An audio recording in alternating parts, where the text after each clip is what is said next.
Lin puts it up. Bang! Jeremy Lin from downtown. What's up, guys, and welcome to Hustle Hoops. This is the home of the Hustle Hoops podcast. If you're new, subscribe. Let's jump right into it. The play-in tournament tonight was very good. This is the first night, so you had the 7-8 in both conferences. So out east, we had the 7-8, which was the Cavs and Nets in Brooklyn, and then out west, it was the Clippers and Timberwolves in Minnesota, and both games are really good.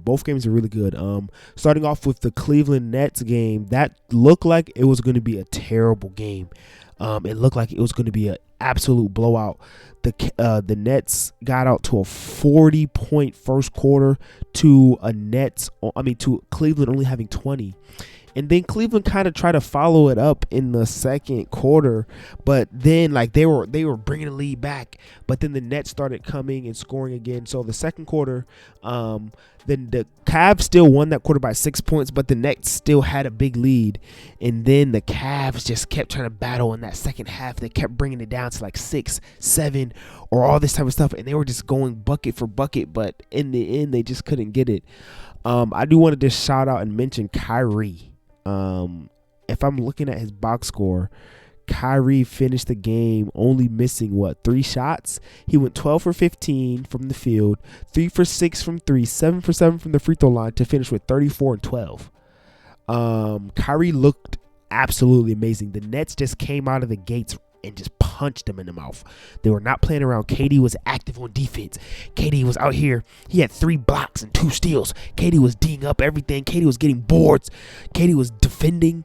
He was diming. They said, I saw a stat that said that Kevin Durant and Kyrie tonight were the first Nets teammates to have 20 and 10 in X amount of years. So it was a long time. They both had over 20 points and over 10 assists. So them boys were scoring. KD had 25, Kyrie had 34, and they were diming. KD had 11 assists, Kyrie had 12 assists. It didn't even really look like Kyrie had 12 assists because I don't even really remember Kyrie diming it up like that. I just remember Kyrie getting a bucket.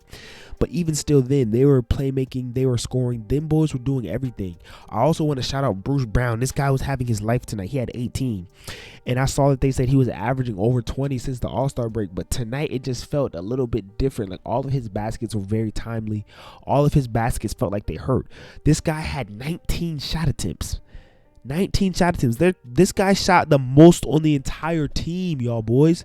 Bruce Brown had 3 more shot attempts than KD at 16, and he shot the ball 4 more times than Kyrie. So I don't know. Bruce Brown was having his life. Drummond was having his life. He had 16 points. He had 16 and 8. Bruce Brown dang near had a triple-double. He had 18, 9, and freaking 8, bro. He was hooping. So shout out to Bruce Brown. Towards the end, they just started using him as that short roll playmaker type of thing. KD has the ball at the top of the key. Here comes Bruce Brown to set the screen. They double team KD. He passes it off to Brown. Brown throws a lob up to Claxton, and that's really kind of what put it away. Also, even though I know tonight was Kyrie's night, KD did have 2 back-to-back clutch baskets to put the game out of reach. I think it was in the fourth quarter with 3 minutes or so left. 3 minutes or so left. The Nets are up by 6, right? Darius Garland is driving in. He misses a layup that could have potentially made it a 4-point game. Darius Garland misses that layup. Then KD comes down and just does what KD does and hits 2 back-to-back mid-rangers to kind of seal it because the Cavs are going on a run at that point. That's when the Cavs are bringing the lead back. They were down by 20, 15 or whatever, right? And then they start going on this run. They cut it under 10. They get it to 8. They got it to 6. They're hooping. Darius Garland's going crazy. He finished the game with 34. He's hooping. He's scoring. He's shooting middies. He's getting threes. He's getting floaters. Everybody's hooping, right? And then Darius Garland gets this wide open right-handed lay and he smokes the layup. I truly believe if Darius Garland made that layup, the league gets cut to 4. The Nets call a timeout, and now all the pressure is on Brooklyn, and Cleveland could potentially have won this game. But then obviously he missed it. Then KD comes down, gets those 2 mid-rangers. Then they start doing the Bruce Brown pick and roll stuff, and it was all she wrote from there. you really can't even blame Cleveland for losing this game because they weren't the favorites at all. And they did have to fight and crawl and scratch back into this game after being down by 20 in the first quarter. So even though they lost, big kudos to them. I'm really not that worried about them. After seeing how they fought tonight, I'm not that worried about them losing to whatever team comes out to 9-10. Unless Trae Young comes out and he can potentially go off against the Cavs. But if the Hornets come out, I'm not too really worried about them losing to the Hornets. But looking at the Cavs side of things, everything looked kind of standard as far as the box score.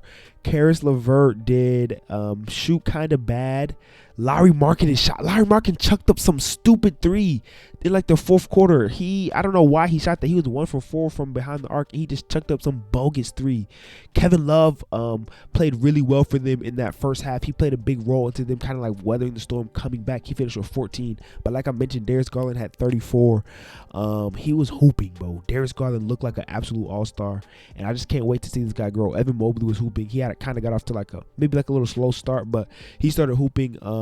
He could have played a little bit better with his shot selection. I didn't like some of the shots he was shooting, but it's okay. He still had a good field goal percentage, 9 for 13, so you really can't blame him. He had 19 points, the second leading scorer. So as far as the Cavs are concerned, I just think they just had less energy. The Nets looked like a cohesive unit. Their chemistry was clicking on all cylinders. Their defense was clicking because the Cavs only had 108 points, and that really all happened in the second half. That first half, we saw amazing play from the Nets defense. They had 20 points in the first quarter and 23 in the second, which equals 43 points for the first half. So the Nets defense was clicking. Obviously, their offense was going crazy with Kyrie and them boys. They did have a little down quarter in the second, but the Nets just looked overall more energized. They looked more ready. They looked more prepared. And obviously, that makes sense because they have the more experienced team. The Cavs are just a young team, up and coming out of nowhere. So big shout out to them anyway for putting together some form of success this season in the post LeBron era for the first time. And so obviously their season's not over, but even though they lost tonight, they still have a chance. But basically this game just looked like the Nets wanted it more. The Nets were not playing around. They wanted it more, and they ended up getting it. And so now let's go to the Clippers versus the Timberwolves. This was a good game, y'all boys. This was a very good game. First thing, let's just get it out the way. Karl-Anthony Towns choked. Karl-Anthony Towns sold. But the Minnesota Timberwolves, shout out to their supporting cast, their team. Not really supporting cast because D'Lo and Ant aren't supporting, and Beverly. But these guys are their starters, and they had the next man up mentality. Karl-Anthony Towns, as we know, he obviously fouled out. He went 3 for 11 from the field, 0 for 2 from 3. He had 4 turnovers. He was not hooping, only 11 points. He ends up fouling out in the fourth quarter, and I'm like, dang, Karl Towns fouled out.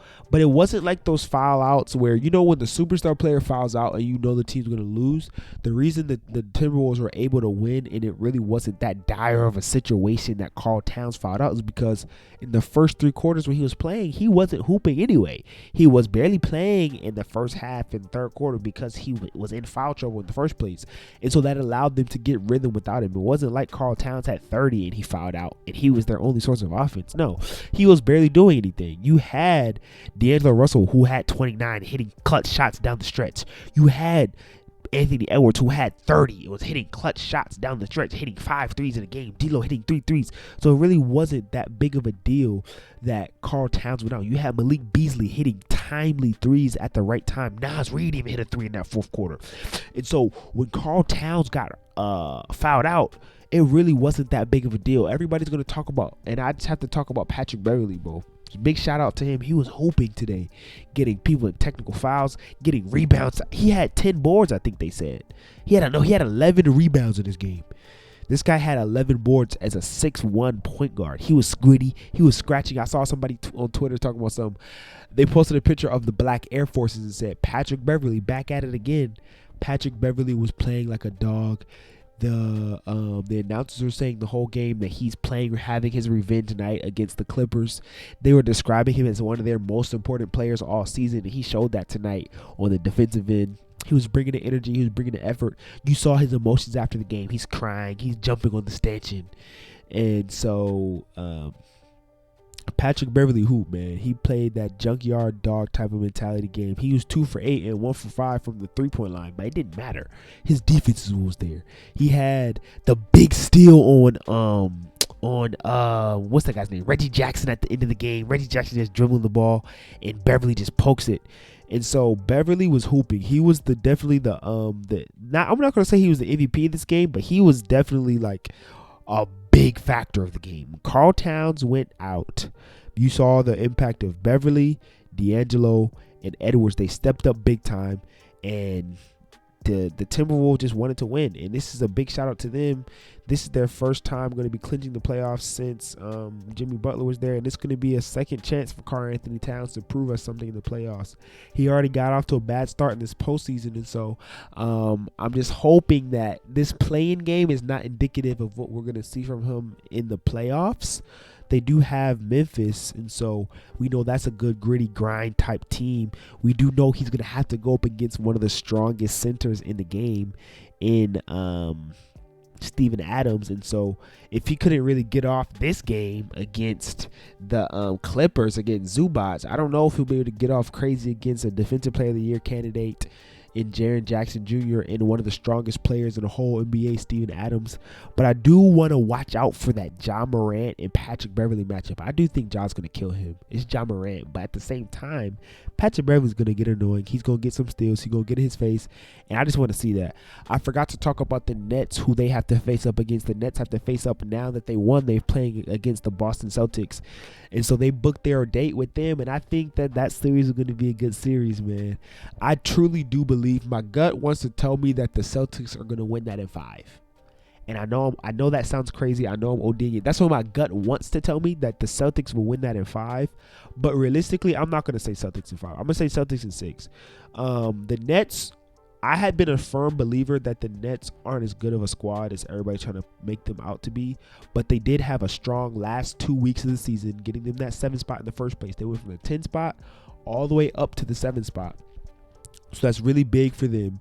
And then after the way they hoop tonight, these boys are built for they're built for playoff success in terms of because of KD and Kyrie. Like I said, them boys came out clicking on all cylinders, and so I do think a game like how Kyrie had tonight, he's liable to do that 2 times against Boston. Even though Boston does have the best defense since the All-Star break, and I think they said the second best defense overall. They are missing Robert Williams, but Marcus Smart is a Defensive Player of the Year candidate, so he might disrupt Kyrie some. You know, Jason Tatum is long. You know that Grant Williams is going to play some D. Al Horford has been a good defender. Even without Robert Williams, they still have a good coach and a good defensive scheme, and so they might be able to disrupt the Nets. But that's going to be a fun series. We do know Jason Tatum was dropping 50 bombs on them last year, so he might come out with a vengeance. He's been hooping all this season, the second half of the season. Him and Jaylen Brown have been dogging each other, and Jaylen Brown wasn't there last year. Remember that, because wasn't his wrist broken or something like that? And so the fact that Jaylen Brown is back this year, it might be a totally different story. The Celtics were the hottest team since the All-Star break. And so we got to see. I can't wait to see these guys hoop actually against the Nets. That's going to be a good series. Like I said, my gut wants to tell me Celtics in 5, but realistically, I can't say that. I'm saying Celtics in 6, and I'm going back to the Timberwolves and Grizzlies series. I'm saying Grizzlies in 5 in that one, even though I do know that these Timberwolves are fun. These Timberwolves are hype. They're gritty, all this type of stuff. I just don't believe in them that well. The Grizzlies are, the second best team in the league for a reason. They're not going to lose to Timberwolves. But other than that, man, these games are good tonight. I don't really have much to say other than what I said. I'm going to be looking forward to watching the games tomorrow and then the games after that. So just stay tuned for more videos, man. I'm going to catch y'all.